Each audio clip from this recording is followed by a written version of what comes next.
Hello दोस्तों, welcome back to my channel. कैसे हैं आप सब? I hope you doing absolutely fine. आज फिर मैं लेकर आई हूँ आप लोगों के लिए कुछ नए नए किचन टिप्स एंड ट्रिक्स और ऐसे कुछ घरेलू जुगाड़ जिनके इस्तेमाल से आप अपने मुश्किल से मुश्किल कामों को भी बेहद ही आसान बना सकते हैं।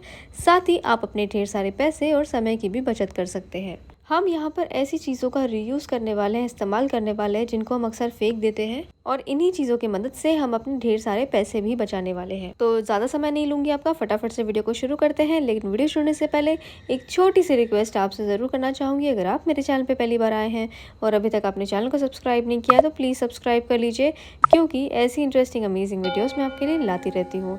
साथ ही वीडियो पर एक छोटा सा लाइक भी ज़रूर कर दीजिएगा, क्योंकि आपका एक एक लाइक मेरे लिए बहुत मायने रखता है।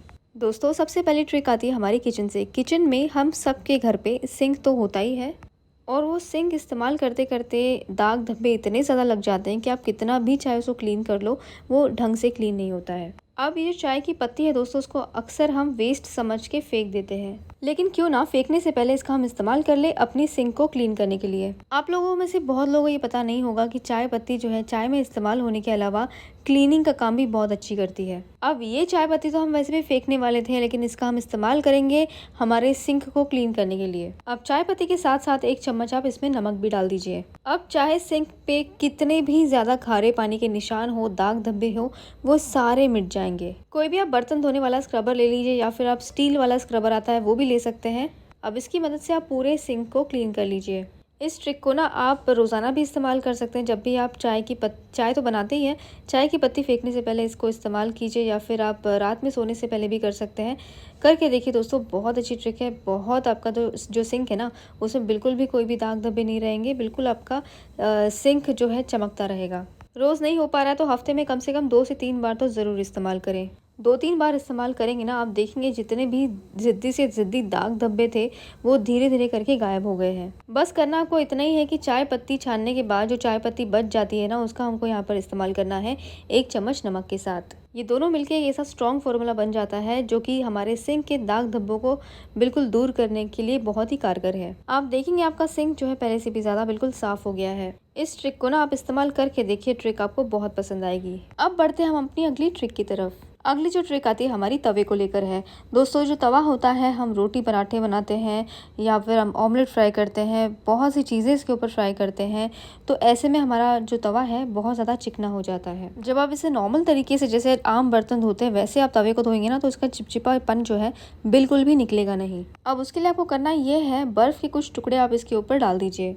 तवा जो है मैंने गैस के ऊपर गर्म करने के लिए रखा हुआ है, और उसके ऊपर मैं यहाँ पर बर्फ़ के कुछ टुकड़े डाल रही हूँ। अब इसके ऊपर आप डाल दीजिए नमक। 1 चम्मच नमक मैंने यहाँ पर टेबल सॉल्ट लिया है। अब आप ले लीजिए कोई भी डिश वॉश जेल या बर्तन धोने वाला इस तरीके का जो साबुन होता है ना, उसको ग्रेट करके ले लीजिए, या फिर डिश वॉश जेल भी आप यहाँ पर ले सकते हैं। दोस्तों, तवा जो है डीपली क्लीन करना बहुत ज़रूरी है, क्योंकि क्या होता है ना, इसके ऊपर ऑयल चिपका हुआ होता है काफ़ी दिनों का, जो हम धीरे धीरे करके हमारे खाने में वो आता जाता है, जो कि हमारे शरीर के लिए बिल्कुल भी अच्छा नहीं होता। अब साबुन जो है मैंने किसनी की मदद से ग्रेट इसलिए किया दोस्तों, क्योंकि क्या होता है ना कि साबुन अगर हम ऐसे ही टुकड़ों में डालेंगे ना तो वो मेल्ट नहीं होगा जल्दी। अब आइस क्यूब को लेकर ना आपको अच्छी तरीके से पूरे तवे पर लगा लेना है। बस फिर आपको क्या करना है, आपको ले लेना है कोई भी स्टील वाला स्क्रबर, और अच्छी तरीके से इसको रब कर लेना है। आप देखेंगे बिल्कुल भी इस पर ऑयल या चिकनाहट बिल्कुल भी तवे के ऊपर नहीं रहेगी, सारी निकल जाएगी। अब देखिए, वॉश करने के बाद मैं आपको रिजल्ट बता रही हूँ। सारा गंदगी, चिपचिपापन सब निकल गया है। अगली यूजफुल ट्रिक आती है हमारी क्लोथ पिन को लेकर।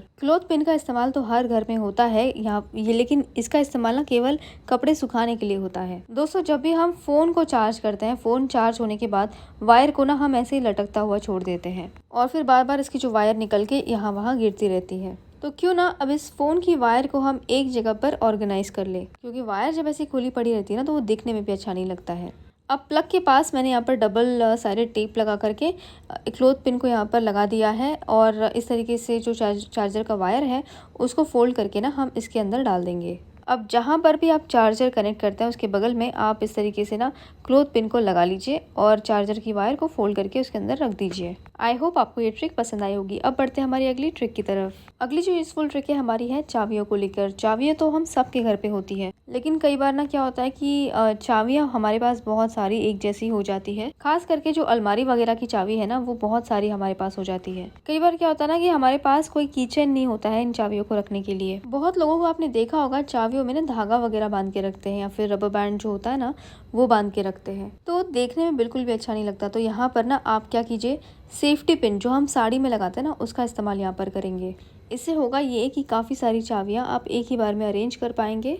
और जब तक आप बाज़ार से की चेन लेकर नहीं आते ना तब तक आप ऐसे ही जुगाड़ से काम चला सकते हैं।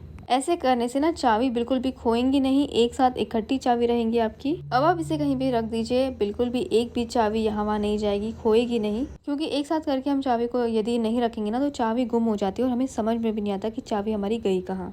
तो इस तरीके से आप अपनी चाबियों को अरेंज करके रख सकते हैं। अब बढ़ते हैं हमारी अगली ट्रिक की तरफ। जो अगला हमारा यूजफुल हैक है वो है दूध को लेकर। दूध जब भी हम मार्केट से लेकर आते हैं सबसे पहले हम क्या करते हैं, उसको उबाल लेते हैं। अक्सर आपने देखा होगा जब भी हम दूध को उबालने रखते हैं, थोड़ा सा काम करने के लिए हम मुड़ते क्या है, दूध जो है उबल के बाहर आ जाता है। ऐसे अक्सर हमारे साथ होता है, हर किसी के घर पे होता है। तो क्यों ना दूध को उबलने से बचाने के लिए हम यहाँ पर आलू का इस्तेमाल करें। आलू का इस्तेमाल आपने सब्जी में सुना होगा, क्या आलू का इस्तेमाल आपने दूध में सुना है? आई एम श्योर ये जो ट्रिक है काफ़ी लोगों को पता नहीं होगी। अब यहाँ पर सबसे पहले एक छोटा सा आलू आप ले लीजिए, आलू को 2 हिस्सों में ना कट कर लीजिए बीच में से। अब आलू का ना यहाँ पर देखिए रस निकलता रहता है और इसी लिक्विड का हमें इस्तेमाल करना है। अब जब भी आप दूध को उबालेंगे ना तो यहाँ पर मैंने जो दूध है उसको उबाला हुआ है। जब कभी भी आप दूध को बॉईल करेंगे आपको इसी ट्रिक का इस्तेमाल करना है। तो मैंने यहाँ पे पहले से ही उबाला है, लेकिन मैं फिर भी आपको बता रही हूँ करके। अब आलू को कट कर लिया मैंने सेंटर से, और जो उसका जो जूस है ना मैं इस तरीके से ना पतीले के आसपास लगा रही हूँ। अक्सर आप लोगों ने घी लगाया होगा, ऑयल लगाया होगा, लेकिन फिर भी ना क्या होता है कि दूध बाहर आ ही जाता है। लेकिन एक बार यदि आप इस ट्रिक का इस्तेमाल कर लेंगे ना आलू के रस का, तो इसी ट्रिक का आप हमेशा इस्तेमाल करना चाहेंगे। अब ऐसा करने से बिल्कुल भी दूध जो है बाहर उबल के नहीं गिरेगा, क्योंकि बहुत ज़्यादा हमारा दूध जो है वो वेस्ट हो जाता है। गैस स्टोव ख़राब हो जाता है जिसके ऊपर दूध गिरता है, और जिसकी वजह से हमें डबल काम भी हो जाता है, मेहनत लग जाती है, पैसे भी खर्च हो जाते हैं। तो इस ट्रिक का इस्तेमाल करके देखिए, ट्रिक आपको बहुत पसंद आएगी। अगली जो ट्रिक है दोस्तों वो है हमारी गैस सिलेंडर को लेकर। तो गैस सिलेंडर जब भी हमारा खाली होता है तो हम क्या करते हैं, उसको ना ऐसे ही खुला छोड़ देते हैं। तो सेफ्टी पर्पज़ से हमें बिल्कुल भी ऐसा नहीं करना है। अगर आपका सिलेंडर खाली भी हो जाए ना तो ये ढक्कन जो होता है ना उसको लगा करके ही आपको रखना है, क्योंकि हो सकता है कि कुछ गैस जो है अभी भी सिलेंडर के अंदर बचा हुआ हो, जो हम नए सिलेंडर लेने के लिए जो पुराना गैस देते हैं उसके लिए 2 से 3 दिन तो लग ही जाते हैं नया सिलेंडर आने में। तब तक ये जो ढक्कन है आपको लगा करके रखना है, ताकि थोड़ा बहुत भी अगर गैस अंदर बचा हुआ होगा ना वो बाहर नहीं आएगा। तो सेफ्टी पर्पज़ के लिए ये वाली ट्रिक आपको हमेशा याद रखनी है, क्योंकि अनजाने में हम क्या सोचते हैं कि गैस तो अब ख़त्म हो चुका है तो अब इसका ढक्कन क्यों ही लगाना है हमें। तो ऐसा बिल्कुल भी आपको नहीं करना है दोस्तों, क्योंकि जो छोटी छोटी चीज़ें ना बहुत बड़ी बन सकती है। दोस्तों आज के लिए बस इतना ही। वीडियो ज़रा से भी पसंद आई होगी तो हमेशा की तरह एक लाइक ज़रूर कर दीजिएगा। इस वीडियो को हो सके तो अपने दोस्तों में, रिश्तेदारों में भी शेयर कीजिए, ताकि आपके ज़रिए उनकी भी मदद हो जाए। Thank you so much for watching this video friends. मिलता है अगले वीडियो में, तब तक के लिए बाय, टेक केयर।